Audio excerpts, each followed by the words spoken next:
So we have a viewer from Bloomington who wants to know about what the chances are of phasing lead out of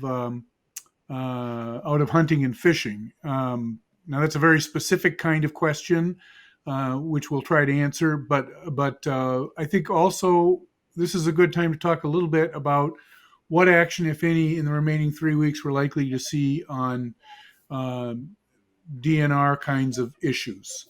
So it's a more general topic at the same time. Let's start with you, Senator Marty. I know you've watched these issues over the years. What are your thoughts? Sure. On the specific question from the viewer, I will say I very much wish we could get that done. We offered an amendment to try and do that. It was rejected by the majority. To me, when you see all the loons contaminated from lead, you see all the problems with our wildlife because of lead in shot and in fishing equipment. It's something that we ought to ban. There's no need for it anymore. Steel shot used to be more expensive. It's not anymore. It's a fair thing to deal with, and I think we should. I hope we can do it in the next year. It's not going to pass this year. The Senate majority will not accept it. On broader environmental issues, there are many of them to be addressed, and because there are strong disagreements, like on energy-related ones, the Senate bonding bill, the Senate transportation bill explicitly bans the use of state dollars to match federal funds on electric vehicle charging infrastructure.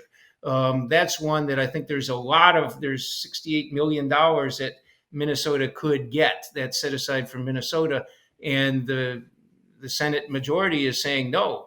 Senate Republicans have explicitly said we're not going to allow any public funds, any state funds to be used to match the matching requirement for that. And to me, I think there's a huge difference. I think the House Democrats are pushing for some significant climate and environmental things, and the Senate is pushing against them, unfortunately. So I'm not sure a lot is going to happen on environmental protection this year.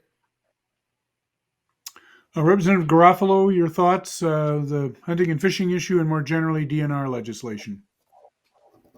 Yeah, as Senator Marty said, I think it's unlikely you'll see any of these measures moving forward. Historically, the opposition to banning all ammunition types with lead has been that it provides a less lethal shot. So there's an ethics component to hunting that if you're shooting animals that don't immediately die.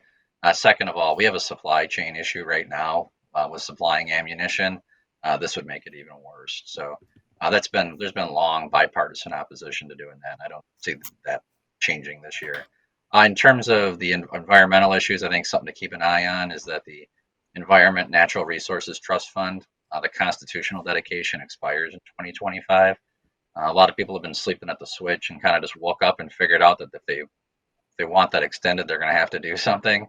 I'm someone who feels like that there's over $1 billion in that trust fund right now that's constitutionally dedicated. I think we can take new proceeds and dedicate it elsewhere, but that's going to be a big conversation in the next legislative session as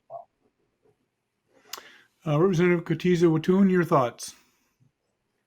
Yes.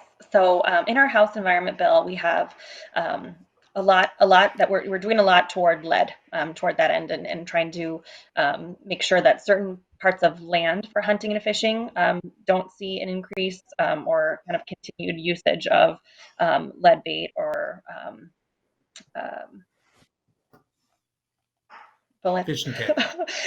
And so I think that in particular areas, I think that is a really a good move. I mean, making sure that our animals are protected, that our water remains clean. There's a couple of other things that we're doing in the environment bill in terms of lead. So we have a lead and cadmium ban prohibiting the sale of products that are like jewelry, toys, cosmetics, board games. So those are banned that if they contain lead at more than 90 parts per million. And then we also have an allocation in there, funding allocation for lead service line replacement. So we're working with the Met Council in order for them to direct appropriations. If municipalities are looking to replace their lines, they can apply for some matching grants in order to help them do that. Because, I mean, it's certainly a dangerous thing. And we know that, no amount of exposure to lead is safe. And I think, we need to continue making progress in that area.